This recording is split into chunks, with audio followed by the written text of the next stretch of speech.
Ladies and gentlemen, this is Intervlog.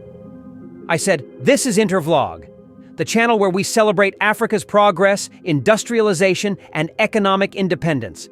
Today, we bring you a groundbreaking story from the heart of West Africa, Burkina Faso.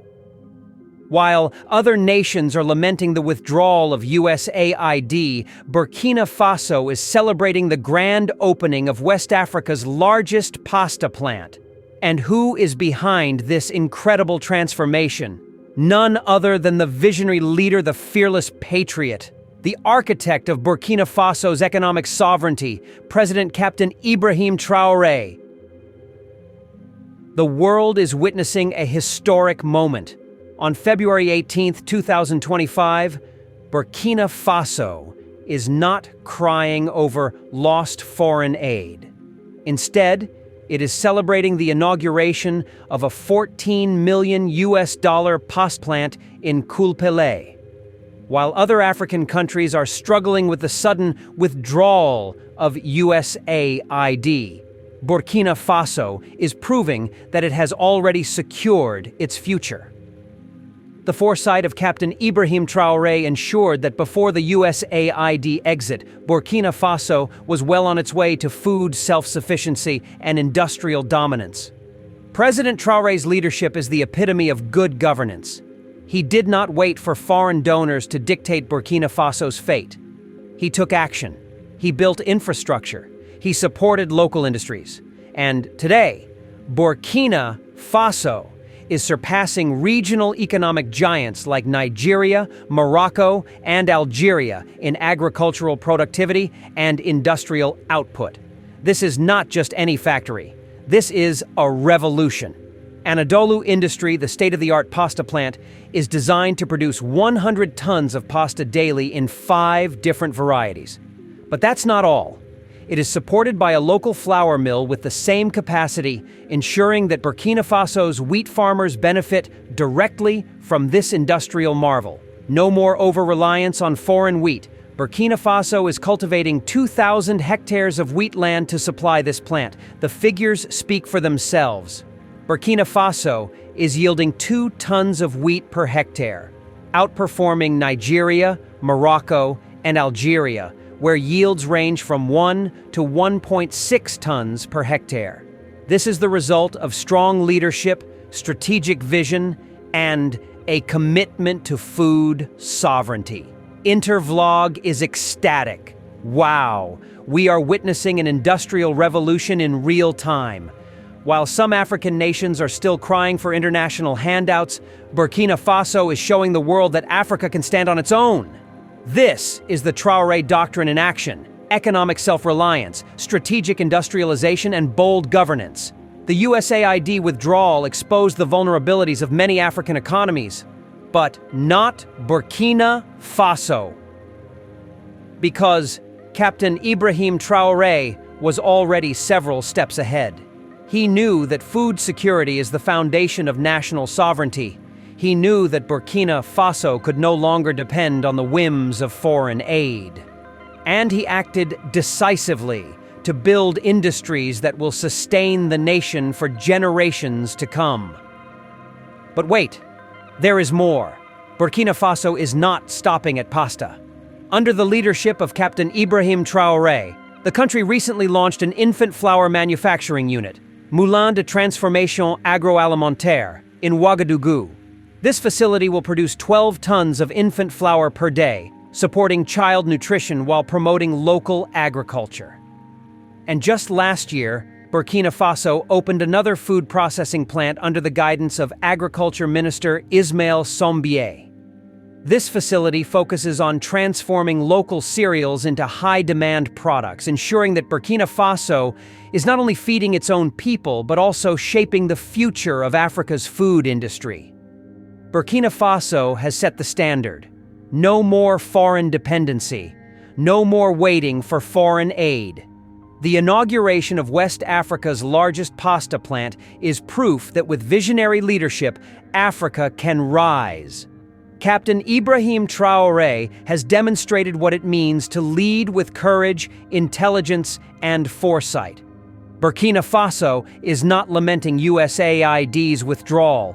It is thriving despite it. Intervlog is proud to document this historic moment.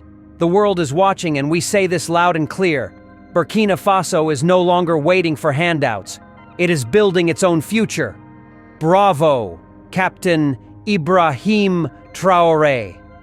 Bravo, Burkina Faso. The Industrial Revolution is here, and it is unstoppable. Burkina Faso's president, Captain Ibrahim Traoré, to inaugurate West Africa's largest pasta plant, 2 weeks after U.S. President Donald Trump withdrew USAID. Burkina Faso's president, Captain Ibrahim Traoré, is set to inaugurate the largest pasta plant in West Africa, just 2 weeks after U.S. President Donald Trump withdrew USAID. This milestone marks a major step toward Burkina Faso's economic self-sufficiency, demonstrating the nation's resilience and commitment to industrial growth despite shifting global dynamics. With this project, Burkina Faso is proving that it no longer needs USAID, forging its own path toward food security and economic independence. On September 26, 2024, Burkina Faso embarked on a transformative journey by launching a $14 million pasta manufacturing plant aimed at boosting local production and reducing reliance on imports. Today, February 18, 2025, that vision becomes a reality as the state-of-the-art facility stands ready for its grand opening. Located in Kulpele Toese Commune, this ambitious project, named Anadolu Industry, is the result of a strategic partnership between Burkina Faso, Turkey, and Qatar. The facility is set to produce 100 tons of pasta daily across 5 different varieties, further solidifying the nation's commitment to food sovereignty. Beyond pasta production, the plant will house a 100-ton-per-day flour mill, supplied by local wheat producers cultivating 2,000 hectares of farmland. This dual-purpose initiative is a cornerstone of Burkina Faso's broader strategy to strengthen domestic agricultural production, enhance food security, and reduce dependence on imported wheat-based products. Since 2023, Burkina Faso has been actively working to revitalize its wheat sector. Last April, authorities announced a forecast of 250 tons of wheat from 125 hectares for the 2023 to 2024 season, yielding approximately 2 tons per hectare. Although this yield is modest compared to Egypt's 6 tons per hectare, it surpasses figures from regional peers such as Nigeria, Morocco, and Algeria, where yields range from 1 to 1.6 tons per hectare. Looking ahead, the Burkinabe government has set an ambitious target.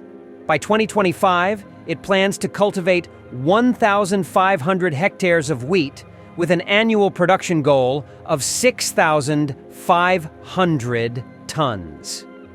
To support this expansion, the government has temporarily suspended wheat flour imports, encouraging local mills to source from domestic producers. The launch of the pasta plant follows Burkina Faso's recent inauguration of an infant flour manufacturing unit, Moulin de Transformation Agroalimentaire, in Ouagadougou. Opened on September 24, 2024, under the leadership of Agriculture Minister Ismaël Sombié. This facility is set to enhance food security and stimulate economic growth by processing local cereals into high-demand products like infant flour. Directed by Mrs. Ngoy Iteka, the MTA facility boasts a daily production capacity of 12 tons of infant flour. This initiative not only contributes to children's nutritional needs, but also strengthens the nation's strategy to reduce reliance on imported food products. According to Minister Sombié, the factory will source raw materials such as cereals, soybeans, millet, legumes, and oilseeds from local farmers and peasant organizations, ensuring a stable market for agricultural producers across the country. The inauguration of the largest pasta plant in West Africa symbolizes Burkina Faso's ability to thrive independently, even in the face of foreign aid withdrawal. With strategic investments in agriculture, food processing, and industrialization, President Traoré is paving the way for a self-reliant, prosperous, and food-secure Burkina Faso. Alleged speech by President Captain Ibrahim Traoré, delivered on February 18, 2025, at the Anadolu Industry Pasta Manufacturing Plant, Kulpele, Toise Commune, Burkina Faso. Honored guests, esteemed partners, and fellow citizens. Today, we gather to celebrate a monumental achievement in the heart of our beloved nation. The inauguration of the Anadolu Industry Pasta Manufacturing Plant stands as a testament to Burkina Faso's unwavering commitment to self-sufficiency, resilience, and economic prosperity. On September 26, 2024, under the visionary leadership of our former Prime Minister Apollinaire Guillaume de Tambela, we embarked on this ambitious journey. With a clear objective to bolster local production and reduce our reliance on imports, we laid the foundation for this state-of-the-art facility.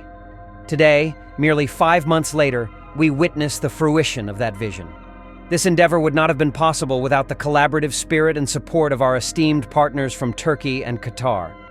Their expertise, investment, and unwavering belief in Burkina Faso's potential have been instrumental in bringing this project to life. Together, we have demonstrated that international cooperation rooted in mutual respect and shared goals can yield transformative results. The Anadolu Industry Plant is poised to produce 100 tons of pasta daily, offering our citizens 5 diverse varieties to savor.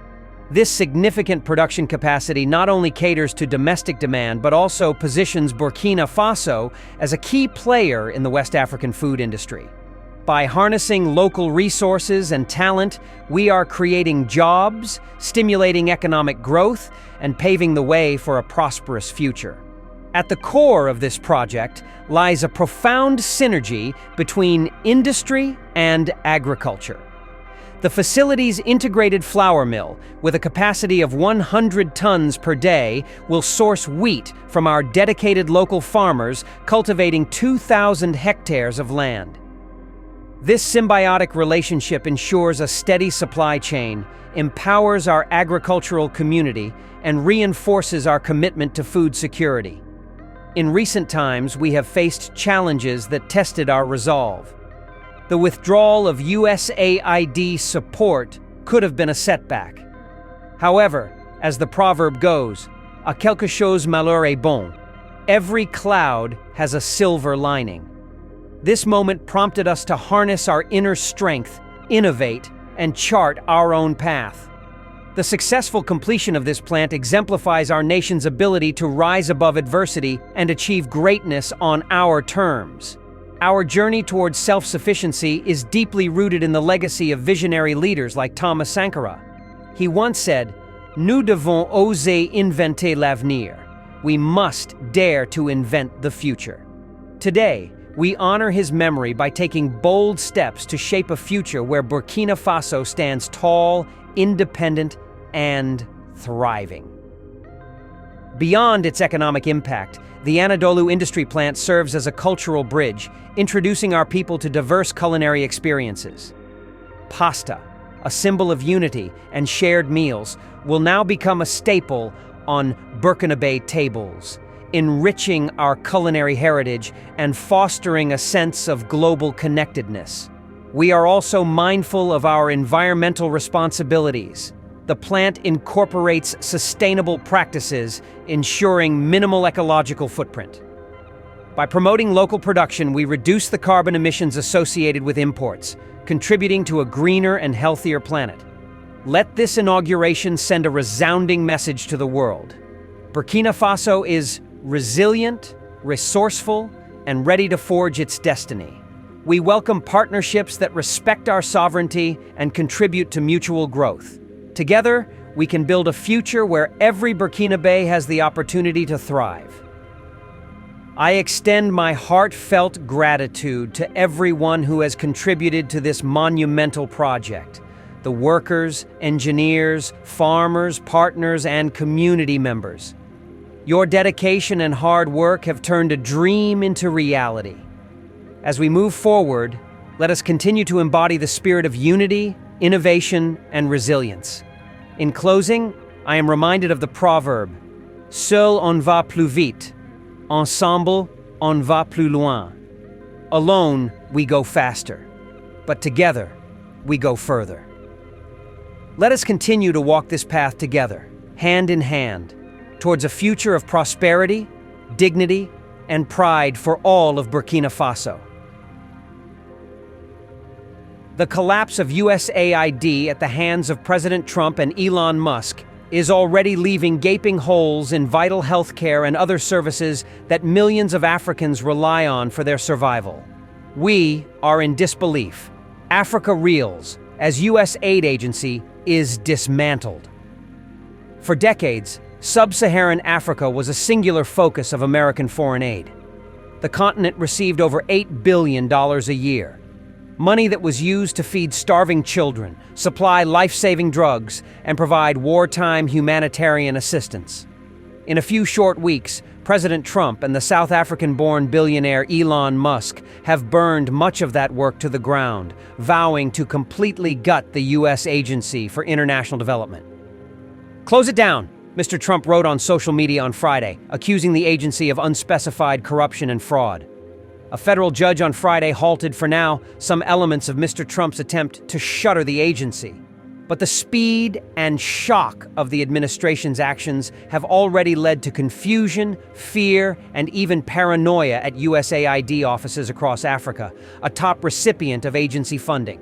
Workers were being fired or furloughed en masse. As the true scale of the fallout comes into view, African governments are wondering how to fill gaping holes left in vital services, like healthcare and education, that until recent weeks were funded by the United States. Aid groups and United Nations bodies that feed the starving or house refugees have seen their budgets slashed in half, or worse. By far the greatest price is being paid by ordinary Africans, millions of whom rely on American aid for their survival. But the consequences are also reverberating across an aid sector that, for better or worse, has been a pillar of Western engagement with Africa for over 6 decades. With the collapse of USAID, that entire model is badly shaken. This is dramatic and consequential, and it's hard to imagine rowing it back, said Murithi Mutiga, Africa Program Director at the International Crisis Group. Mr. Mutiga described the collapse of the agency as part of the unraveling of the post-Cold War order. Once the primacy of the West was assumed in Africa, he said. No more. Experts say the agency's abrupt undoing will cost many lives by creating huge gaps in public services, especially in healthcare, where USAID has poured much of its resources. In Kenya alone, at least 40,000 healthcare workers will lose their jobs, USAID officials say. On Friday, several UN agencies that depend on American funding began to furlough part of their staff. The United States also provides most of the funding for 2 large refugee camps in northern Kenya that house 700,000 people from at least 19 countries.